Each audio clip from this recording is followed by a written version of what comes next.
State of mankind. How much do you know? Excerpts from How the Spectre of Communism is Ruling Our World. 51.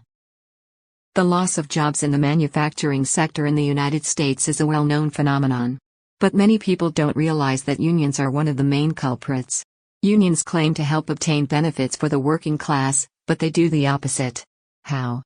This is clear by tracking the history of unions and the transformation of their mission. Trade unions were initially founded by members of the working class with few or no skills, for the purpose of negotiating with management. To a certain extent, a trade union is able to broker and resolve conflicts between workers and capitalists. But communist elements took the union and turned it into a tool to promote communist movements and policies. Friedrich Engels wrote on the topic, "The time also is rapidly approaching when the working class will have understood that the struggle for high wages and short hours, and the whole action of trades unions as now carried on, is not an end in itself, but a means, a very necessary and effective means, but only one of several means towards a higher end, the abolition of the wages system altogether." Lenin believed that the formation and legalization of trade unions is an important means for the working class to seize the leadership of the democratic revolution from the capitalist class. At the same time, he believed that the trade union would become the pillar of the Communist Party and a key force in class struggle. In his speech, Lenin proposed that trade unions become a school of communism and a link between the Communist Party and the masses. The daily work of the trade union was to convince the masses and bring them to the transition from capitalism to communism. The trade unions are a reservoir of the state power. In the mid to late 19th century, communist and left-wing forces used trade unions to incite workers to go on large-scale strikes, make harsh demands on capital, and even take violent measures to destroy machinery in factories. The trade unions became a powerful weapon for communism to combat capitalism and carry on political struggle, creating chaos for the world so that it could further its goals. In October 1905, more than 1.7 million workers in Russia participated in a nationwide political strike and paralyzed the country's economy. During this time, the Petrograd Soviet, an even more aggressive union organization, was formed. Lenin called it the sprouting of a revolutionary government and believed that it would become the political center of Russia. In other words, the Soviet regime built during the 1917 October Revolution originated from the trade union. Trade unions in Western and developed countries are also widely infiltrated and used by communist elements. Workers and capitalists are supposed to be symbiotic, yet communists try to provoke, expand, and intensify conflict between them. One of its most important tools is the trade union. Trade unions are used to escalate the bargaining process between management and workers to the level of a struggle between classes. They rationalize and intensify the confrontational side of the relationship and use it to legitimize their own existence. From then on, unions inflame the workers' dissatisfaction, blame the capitalists for any problems, and provoke conflict between the two. This has been one of the union's keys for survival. Trade unions may be able to bring workers profit in small ways for a short period of time, but from a long-term economic point of view, the biggest victim under the union movements led by communists is the working class.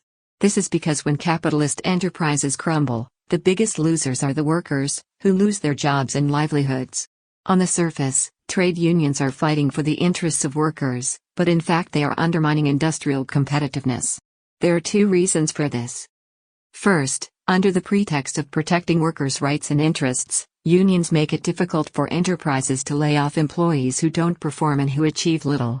This gives rise to a culture of laziness.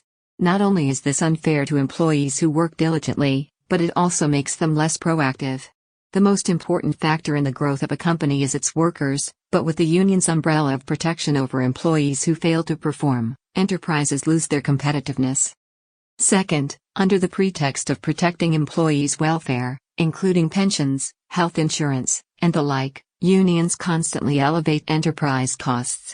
In the end, it forces companies to reduce their investment in research and development, also reducing their competitiveness. It also results in companies having to increase product prices, which also harms consumer interests.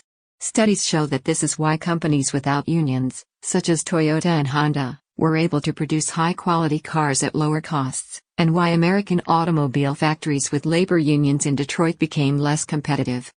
As Edwin Foilner, founder of the American Heritage Foundation, said of unions, they function like an albatross around a company's neck, making it less flexible, less able to react wisely to the demands of a changing marketplace. All this is aggravated with union monopolies in the labor market. This then exerts deleterious influence over business decisions and results in numerous unreasonable demands, some of them harsh. Enterprises who fail to meet these union demands are then the targets of struggle, including strikes and protests, which further disable business. The United Auto Workers, UAW, is the union representing the auto workers in Detroit. The UAW routinely went on strike. Prior to the financial crisis in 2008, the union demanded $70 an hour in wages and benefits. Consequently, the U.S. automobile manufacturing industry was almost on the brink of bankruptcy. The loss of job opportunities in the U.S. manufacturing industry is now known to all, but many people don't know that unions are a key driver of the job losses. Unionized manufacturing jobs fell by 75% between 1977 and 2008, while non-union manufacturing employment increased by 6% over that time, according to the Heritage Foundation. The situation outside the manufacturing sector is also similar. Take the construction industry for instance. Unlike the manufacturing sector, the construction industry has grown considerably since the late 1970s.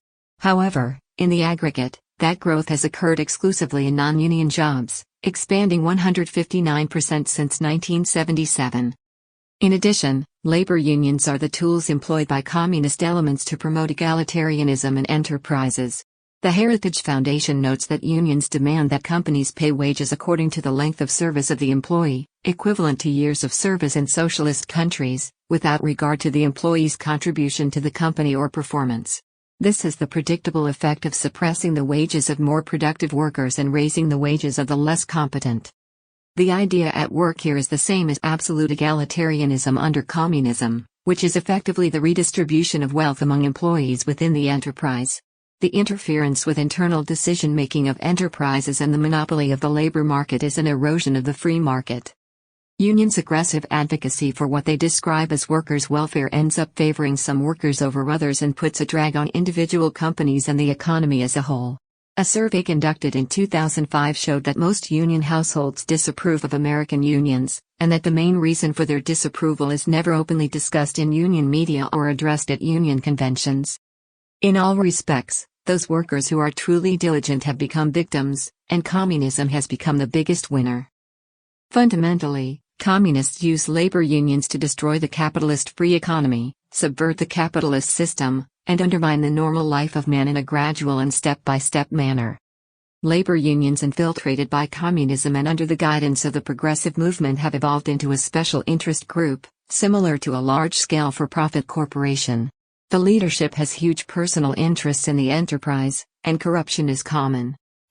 In democratic countries, labor unions have largely become a tool for leftists to fight against capitalism.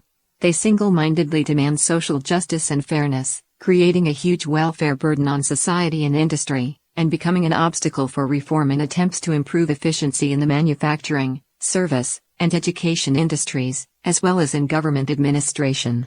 When the time is not ripe, they hide, but when conditions are favorable, they come out and mobilize a social movement to promote their ends. Labor unions have thus become a wedge communism uses to divide free societies.